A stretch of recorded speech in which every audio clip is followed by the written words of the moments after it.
وعلى آله وأصحابه أجمعين أما بعد فأعوذ بالله من الشيطان الرجيم بسم الله الرحمن الرحيم قال رسول الله صلى الله تعالى عليه وسلم اللهم حوالينا ولا علينا أو كما قال عليه الصلاة والسلام صدق رسوله النبي الكريم الأمين إن الله وملائكته يصلون على النبي یا ایھا الذین آمنوا صلوا علیہ وسلموا تسلیما محبتنا البڑیہ الصلاۃ والسلام علیک یا سیدی یا رسول اللہ وعلی آلہ واصحابک یا سیدی یا حبیب اللہ الصلاۃ والسلام علیک یا سیدی یا خاتم النبیین وعلى آلك وأصحابك يا سيدي يا محمد رسول الله صلی اللہ تعالی علیہ وآلہ وسلم۔ انتہائی قابل صد احترام دوستوں، بزرگوں، بھائیوں، درس بخاری شریف ہماری گفتگو کا موضوع چل رہا تھا۔ آج کے درس میں بخاری شریف کی جو حدیث پاک عرض کرنے چاہ رہا ہوں، اس حدیث پاک کے راوی جناب حضرت انس بن مالک رضی اللہ تعالی عنہ صحابی رسول ہیں۔ آپ فرماتے ہیں کہ آقا کریم صلی اللہ تعالی علیہ وسلم کی حیات ظاہری مبارکہ میں ایک مرتبہ ایسا ہوا کہ مدینہ شریف میں کچھ عرصہ تک بارش نہ ہوئی، قحط سالی میں لوگ مبتلا ہو گئے۔ تو فرماتے ہیں کہ ایک مرتبہ آقا کریم صلی اللہ تعالی علیہ وسلم جمعے والے دن ممبر پہ تشریف فرماتے اور خطبہ ارشاد فرما رہے تھے۔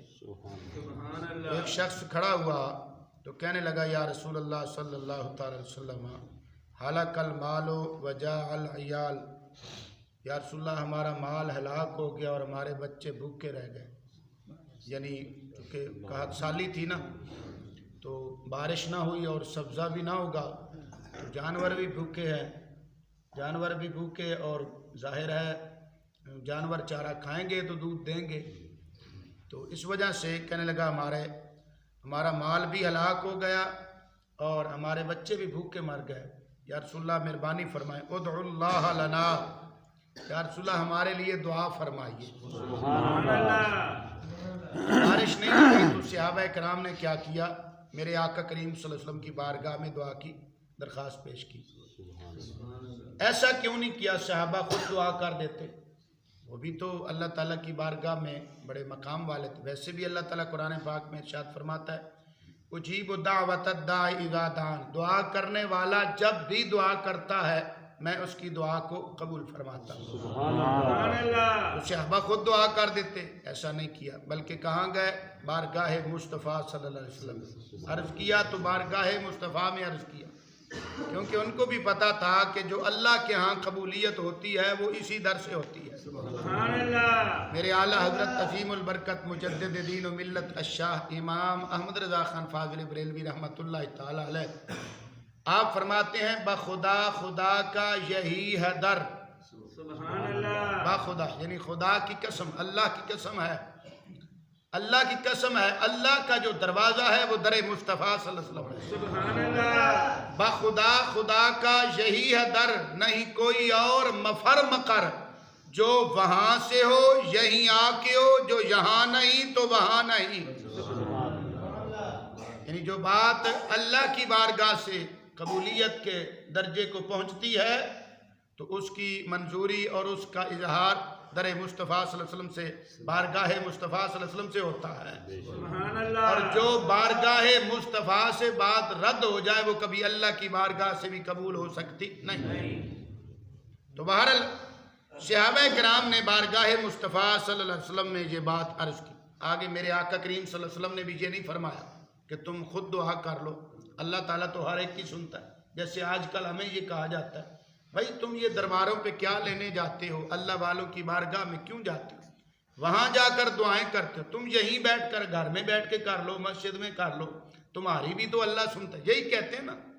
تو میں کہتا ہوں یہ بخاری شریف پڑھ لے تمہیں یہ بات سمجھ آ جائے گی۔ اہل سنت نے یہ جو عقیدہ نظریہ اپنا لیا ہے کہاں سے لیا ہے، بخاری شریف کی حدیث سے لیا ہے۔ صحابہ کرام در مصطفیٰ پہ جاتے ہیں، خود دعا نہیں کرتے، اور پھر میرے مصطفیٰ کریم صلی اللہ علیہ وسلم آگے یہ نہیں فرماتے کہ تم خود دعا کر لو، بلکہ حضرت انس رضی اللہ تعالیٰ عنہ فرماتے ہیں میرے آقا کریم صلی اللہ تعالیٰ علیہ وسلم نے اپنے گورے گورے ید اللہ والے ہاتھ اللہ کی بارگاہ میں اٹھا دیے۔ سبحان اللہ۔ حضرت انس رضی اللہ تعالیٰ عنہ فرماتے ہیں فوالذی نفسی بیدہ ما وضعها حتی سار الصحاب امثال الجبال۔ حضرت انس رضی اللہ تعالیٰ عنہ فرماتے ہیں کہ جب میرے مصطفیٰ کریم صلی اللہ علیہ وسلم نے ہاتھ مبارک اٹھائے تھے نا، تب ہم نے آسمان کی طرف دیکھا تھا، تو کہتے ہیں کہ آسمان میں ایک ٹکڑا بھی بادل کا نہیں تھا۔ پنجابی میں اگر میں یہ کہوں نا تو کہہ سکتا ہوں کہ بھئی آسمان تے کہ چپے جنہ بھی بدل نہیں سی، آسمان پہ چھوٹا سا ایک ٹکڑا بھی بادل کا حضرت انس فرماتے ہیں رضی اللہ نہیں تھا، لیکن فرماتے ہیں میرے آقا کریم صلی اللہ علیہ وسلم کے ہاتھ کیا اٹھے؟ فرماتے ہیں کہ اسی وقت آسمانوں پہ ایسے بادل آ گئے جیسے پہاڑ اٹھتے ہیں، سبحان اللہ، پہاڑوں کی طرح بادل آسمان پہ چھا گئے۔ حضرت انس رضی اللہ تعالیٰ عنہ فرماتے مصطفیٰ کریم صلی اللہ علیہ وسلم ابھی ممبر سے اترے نہیں تھے، ہم نے اپنی آنکھوں سے یہ دیکھا، یہ منظر اس وقت میرے آقا کریم صلی اللہ علیہ وسلم ابھی خطبہ ارشاد فرما رہے ہیں، ابھی ممبر سے اترے ہی نہیں ہیں، تو حضرت انس فرماتے ہیں ہم نے دیکھا کہ اس قدر بارش ہوئی، ہم نے دیکھا کہ آقا کریم صلی اللہ علیہ وسلم کی داڑھی شریف سے بارش کے قطرے گر رہے تھے۔ سبحان اللہ، اللہ اس وجہ سے ہم اللہ والوں کے پاس جاتے ہیں۔ تو جناب حضرت انس رضی اللہ تعالیٰ عنہ فرماتے اس قدر بارش ہوئی کہ وہ دن بھی بارش، اگلا دن بھی بارش، اس سے اگلا دن بھی بارش، یعنی جمعے والا دن تھا نا تو جمعہ بھی بارش، ہفتہ بھی، اتوار بھی، پیر، منگل، بدھ، کہتے ہیں اگلے جمعے تک بارش ہی ہوتی رہی،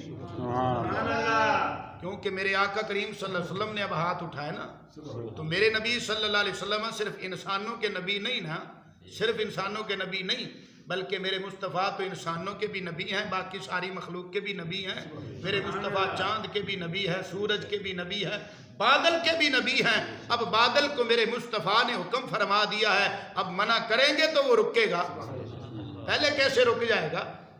تو کہتے ہیں اگلے جمعے تک بارش ہی ہوتی رہی۔ تو حضرت انس رضی اللہ تعالیٰ فرماتے ہیں اگلے جمعے پہ پھر ایک شخص کھڑا ہو گیا جمعے کے خطبہ میں، بارش میں ہی جمعہ پڑھنے آ گئے۔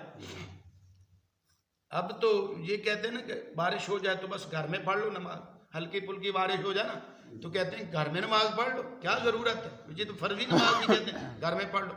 تو صحابہ دیکھیں 8 دن ہو گئے بارش ہو رہی، بارش رکی نہیں، جب 8 دن مسلسل بارش ہو تو کتنا جناب والا اس کیچڑ کتنا بن جائے گا، خود اندازہ کریں اس بات کا۔ بہرحال حضرت انس فرماتے اگلے جمعے پہ وہی شخص کھڑا ہوا یا اس کے علاوہ کوئی اور، یہ حضرت انس کہتے ہیں مجھے یاد نہیں رہا، میں پہچان نہیں سکا، کہتے ہیں وہی شخص کھڑا ہوا یا اس کے علاوہ کوئی اور، تو وہ کہتا ہے قال یا رسول اللہ صلی اللہ علیہ وسلم تہدم البناء وغرق الماء، یا رسول اللہ اب تو ہمارے گھر بھی گرنے لگے، اتنی زیادہ بارش ہو رہی۔ فَدْعُ اللَّهَ لَنَا فَرَفَعَ يَدَيْهِ اللَّهُمَّ حَوَا عَلَيْنَا وَلَا عَلَيْنَا۔ فرماتے میرے مصطفیٰ کریم صلی اللہ علیہ وسلم نے پھر اپنے ہاتھوں مبارکوں کو اٹھایا، اللہ تعالیٰ کی بارگاہ میں دعا کی، اللہم ایسے میرے آقا کریم، حضرت انس فرماتے ہیں آقا کریم صلی اللہ علیہ وسلم نے ایسے اپنی انگلی مبارک سے اشارہ فرمایا، یہ انگلی کا اشارہ ہو جائے چاند 2 ٹکڑے ہو جائے، انگلی مبارک کا اشارہ ہو جائے ڈوبا ہوا سورج واپس آ جائے، انگلی مبارک کا اشارہ ہو جائے تو بادل ہٹ جائے، چھٹ جائے بادل۔ میں کہتا ہوں کہ قیامت والے دن یہی ایک انگلی مبارک کا اشارہ ہو گیا تو ساری امت کا ہی بیڑا پار ہو گیا۔ یہ اشارہ مصطفیٰ صلی اللہ علیہ وسلم کا یہ کمال ہے، تو خود انگلی کا کیا کمال ہوگا۔ بہرحال تو بخاری شریف کے لفظ ہیں، حضرت انس رضی اللہ تعالیٰ فرماتے میرے آقا کریم صلی اللہ علیہ وسلم نے یوں ہاتھ مبارک اپنے اٹھائے نا اور اپنی انگلی مبارک سے اشارہ بھی فرمایا، اللہم حوا علینا ولا علینا، یا اللہ اب ہم پر بارش نہ ہو، آس پاس ہوتی رہے۔ فرماتے ہیں ایسے جو ہی گلائی میں میرے مصطفیٰ کریم صلی اللہ علیہ وسلم نے اپنے انگلی مبارک کا اشارہ فرمایا نا تو فرماتے ہیں اسی وقت مدینہ مبارک سے بادل ہٹ گیا، اور ایسے مدینہ کہتے ہیں ایسے ایک دائرہ سا بن گیا کہ مدینہ میں بارش نہیں ہو رہی، آس پاس بارش ہی ہوتی جا رہی۔ اللہ کیسا اشارہ ہے میرے مصطفیٰ، فوراً کہتے ہیں کہ دائرہ بن گیا، بادل ہٹ گیا، مدینے پہ بارش نہیں ہو رہی۔ حضرت انس رضی اللہ تعالیٰ عنہ فرماتے ہیں کہ اس قدر بارش ہوئی اس وقت، اس قدر بارش ہوئی، فرماتے مدینہ شریف کے قریب ایک نالا ہے جس کا نام رکھا ہوا تھا انہوں نے کنات، کہتے ہیں وہ نالا 1 مہینہ تک بہتا رہا۔ اس قدر زیادہ بارش ہوئی کہ 1 مہینہ تک وہ نالا جو کبھی بہا ہی نہیں تھا، کبھی اس نالے میں پانی نہیں آیا تھا، لیکن اب 1 مہینہ پورا وہ نالا بہتا ہی رہا ہے، بہتا ہی جا رہا ہے۔ کیوں؟ میرے مصطفیٰ کریم صلی اللہ علیہ وسلم کا حکم جو ہو گیا تھا، میرے آقا کریم صلی اللہ علیہ وسلم نے اشارہ جو فرما دیا تھا نا، تو اس لیے فرماتے ہیں، کہتے ہیں پھر اس علاقے سے نا دوسرے علاقوں سے ہمارے پاس جو جدھر وہ نالا وغیرہ تھا تو پانی بہ رہا تھا، کہتے ہیں اس علاقے سے ہمارے پاس لوگ آتے تھے نا تو اس بارش کا ہمارے ساتھ وہ تذکرہ کرتے تھے، ہمیں بتاتے تھے۔ اب دیکھیں میرے آقا کریم صلی اللہ تعالیٰ علیہ وسلم کے وسیلہ سے اہل مدینہ کو، صحابہ کو اللہ رب العالمین نے یہ بارش والی نعمت عطا فرمائی۔ یہاں پہ ایک بات میں عرض کرتا چلوں، یہ میرے پاس بخاری شریف کی جو شرح تحصیل الباری شرح بخاری ہے، اہل حدیث عالم علامہ وحید الزمان اس نے یہ بخاری شریف کی شرح لکھی ہے۔ تو آج ہم یہ کہتے ہیں نا کہ اللہ والوں کے وسیلے سے دعا کی جائے تو اللہ تعالیٰ موڑتا نہیں، ضرور قبول فرماتا ہے۔ ہم یہ بات کہتے ہیں تو لوگ چھوڑو جی ان کی کیا ضرورت ہے، وسیلے کی کیا ضرورت، وسیلے کے تو سرے سے مانتے ہی نہیں ہیں۔ پہلے کہتے ہیں ہمیں حدیث سے دکھاؤ، جب ہم حدیث سے دکھاتے ہیں، پھر کہتے ہیں سیاستہ سے دکھاؤ، جب سیاستہ سے دکھاتے ہیں پھر کہتے ہیں نہیں آپ ہمیں یہ بخاری مسلم سے دکھائیں، اب ہم بخاری سے دکھا دیتے ہیں، پھر کہتے ہیں نہیں یہ تو زندے کا وسیلہ ہے، فوت شدہ کا کہاں لکھا؟ یعنی من پنجابی جب وہ کہتے ہیں کہ من حرامی تے حجتاں ٹھہر، جب ماننا ہی نہیں ہے تم نے تو پھر حوالے مانگنے کی ضرورت ہی کیا ہے؟ جس نے ماننا ہوتا ہے اس کے لیے تو صرف ایک اشارہ ہی کافی ہوتا ہے۔ اب یہ دیکھیں اہل حدیث عالم ہے علامہ وحید الزمان، اس کی تحصیل الباری شرح بخاری یہ دیکھ لیجئے، ان کی یہ کتاب ہے بخاری شریف کی پہلی جلد ہے، اور اس سے میں ایک حوالہ پیش کر رہا ہوں اسی کے متعلق۔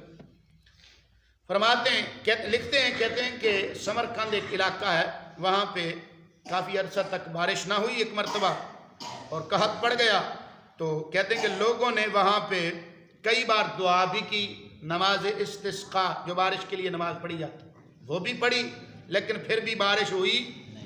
پتہ چلا ہماری اللہ سنے نہ سنے اپنے پیاروں کی کبھی اللہ تعالیٰ موڑتا، وہ ضرور قبول فرماتا ہے۔ تو کہتے ہیں کہ ایک نیک شخص وہاں پہ تھے، اللہ والے تھے، وہ سمرقند کا جو قاضی تھا نا اس کے پاس آئے اور انہیں کہا کہ میں تمہیں ایک اچھا مشورہ دیتا ہوں۔ میں کہا بتائیے؟ کہا کہ تم ایسا کرو، اگر ایک میری بات مان لو نا تو اللہ تعالیٰ تم پر بارش برسا دے گا۔ کہنے لگے کیا کریں بتائیں آپ؟ تو وہ اللہ والے کہنے لگے کہ آپ سب لوگ کٹھے ہو کرنا امام بخاری رحمۃ اللہ علیہ کی قبر پہ چلے جائیں۔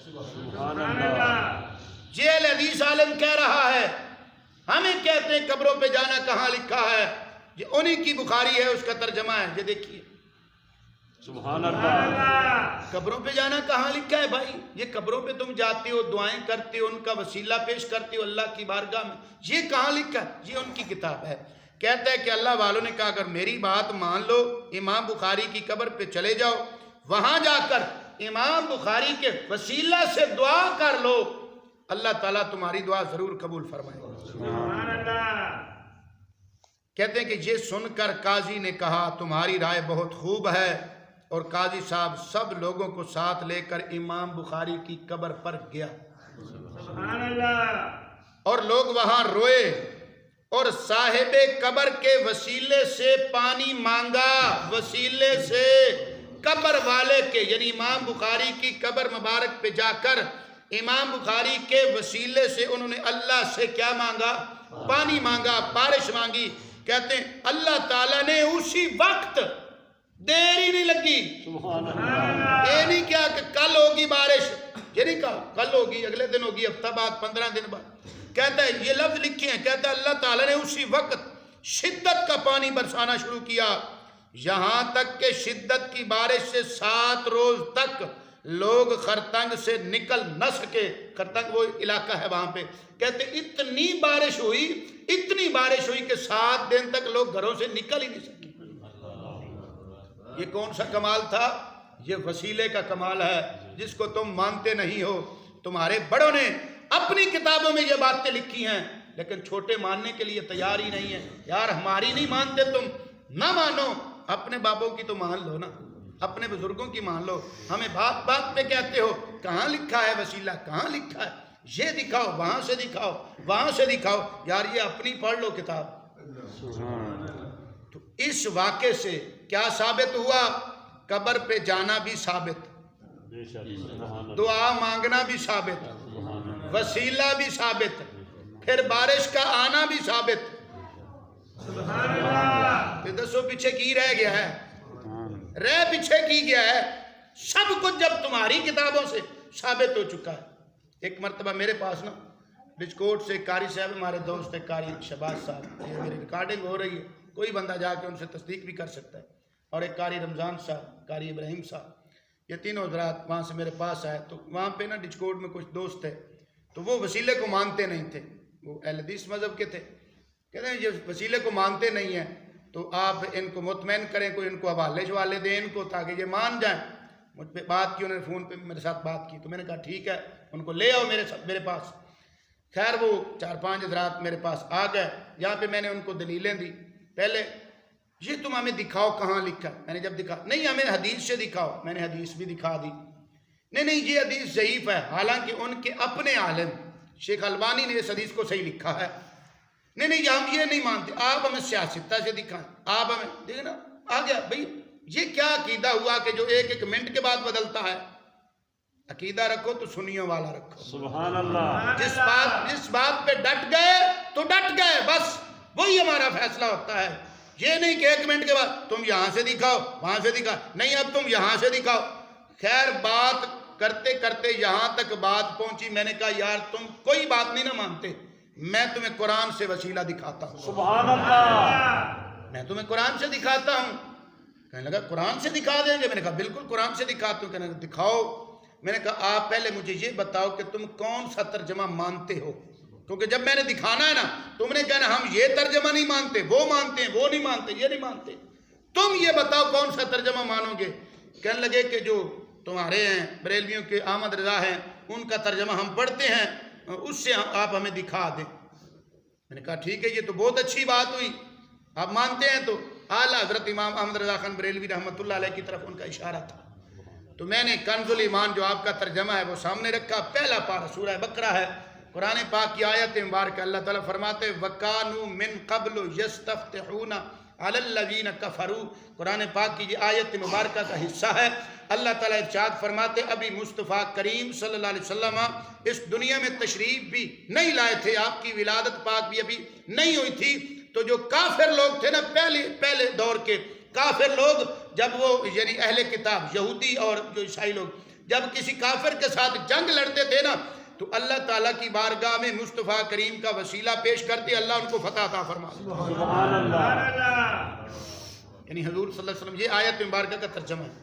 یعنی اہل کتاب جو تھے نا یہودی اور عیسائی, حضرت موسیٰ علیہ السلام کا کلمہ پڑھنے والے حضرت عیسیٰ علیہ السلام, تو اہل کتاب جب کسی کافر قوم سے جنگ کرتے تو انہیں بھی پتہ تھا کہ نبی آخر الزمان صلی اللہ علیہ وسلم جو آخر زمانہ میں آنے والے ہیں, ان کی یہ شان ہے, یہ مقام اور مرتبہ ان کا ہے کہ ان کا وسیلہ اللہ کی بارگاہ میں پیش کیا جائے تو اللہ تعالیٰ ان کی بات رد فرماتا, ان کے وسیلے سے مانگی ہوئی چیز رد نہیں فرماتا, قبول فرماتا ہے. تو وہ حضور کا وسیلہ پیش کرتے, اللہ تعالیٰ قبول فرما لیتا, انہیں فتح حاصل ہو جاتی. میں نے کہا یہ دیکھ, یہ لکھا ہے قرآن پاک میں لفظ وسیلہ, وہاں ترجمہ آپ اٹھا کر دیکھ لیں. کنز الایمان آپ کو مل جائے گا مسجد سے, نہیں تو میری لائبریری سے آپ کو ضرور ملے گا. تو وہاں سے آپ دیکھیں, وہاں لفظ وسیلہ لکھا ہوا ہے. جب میں نے یہ دکھایا تو کہنے لگا یہ وسیلہ کس لفظ کا ترجمہ کیا ہے. میں نے کہا تو عربی جانتا ہی نہیں ہے, نہ تجھے پتہ ہے. اب میں تجھے بتاؤں, پہلے ابھی تو نے بولا کہ مجھے کنز الایمان سے دکھاؤ, اعلیٰ حضرت کا ترجمہ دکھاؤ, امام احمد رضا خان کا. اب میں نے دکھایا, اب کہتا ہے یہ کہاں لکھا ہے. بھائی تم خود کہہ رہے ہو کہ میں انہی کا پڑھتا ہوں, انہی کا مانتا ہوں, اب پھر انکار کر رہے. یہ ان لوگوں کا کبھی یہ کہ جب آپ دکھائیں نا تو کہتے ہیں یہ زندے کا وسیلہ تو جائز ہے, تو یہ فوت شدہ کا کہاں لکھا ہے. پھر ایسے کہیں گے بھائی زندہ کا جائز ہے, فوت شدہ کا جائز نہیں ہے, مردہ کا جائز. پھر ایسے بھائی جو شرک ہے وہ زندہ کے ساتھ بھی شرک ہے, مردہ کے ساتھ بھی شرک ہے. یہ کہاں لکھا ہے بھائی کہ مردہ کے ساتھ اگر وسیلہ مانو تو پھر یہ شرک ہے, زندہ کے ساتھ مانو تو جائز ہے. شرک ہر جگہ پہ شرک ہوتا ہے. ایسے نہیں کہ یہ اس گاؤں میں شرک ہے تو دوسرے گاؤں میں وہ کام جائز ہے. یہ کیسے ہو گیا؟ تو شرک ہر حال میں شرک ہوتا ہے. تو جب بات ماننی نہیں تو جتنے حوالے مرضی دے لو، یہ لوگ نہیں مانتے. تو بہرحال ان کی کئی کتب سے الحمدللہ میں ثابت کر سکتا ہوں یہ مسئلہ. ان کے کئی اہل حدیث حضرات اور دیوبندی حضرات، ان کی کتابوں سے ان کے علماء نے یہ لکھا ہے کہ اللہ کے نبیوں کا، اللہ کے وسیلوں کا، اللہ کے ولیوں کا جو وسیلہ ہے وہ جائز ہے. ابھی کل ہی جمعے میں نے بیان کیا تھا حضرت موسیٰ علیہ السلام کا واقعہ. تو حضرت موسیٰ علیہ السلام دنیا سے پردہ فرما گئے تھے. جب میرے آقا کریم صلی اللہ علیہ وسلم کو معراج ہوا تھا تب حضرت موسیٰ علیہ السلام دنیا میں ظاہری حیات میں زندہ تو نہیں تھے نا، بلکہ آپ اہل قبور میں سے تھے. آپ دنیا سے پردہ فرما چکے تھے، فوت شدہ تھے نا. تو انہی کے وسیلے سے اللہ تعالیٰ نے ہم پر جو نماز 50 فرض فرمائی تھی تو 50 سے 5 ہو گئیں. تو یہ فوت شدہ کا وسیلہ ہے کہ نہیں ہے؟ یہ بخاری شریف کی حدیث ہے، یہ بھی معراج شریف والا واقعہ. تو بہرحال اللہ تعالیٰ ان لوگوں کو ہدایت عطا فرمائے. اہل سنت و جماعت کا سچا اور سچا عقیدہ الحمدللہ قرآن پاک سے اور صحیح احادیث مبارکہ بالخصوص سیاستہ اور بخاری مسلم سے الحمدللہ اہل سنت و جماعت کا جو عقیدہ ہے وہ بالکل نکھر کے سامنے آ رہا ہے. اللہ تعالی ہم سب کو سمجھنے کی، عمل کی توفیق عطا فرمائے. آمین. وآخر دعوانا ان الحمدللہ رب العالمین.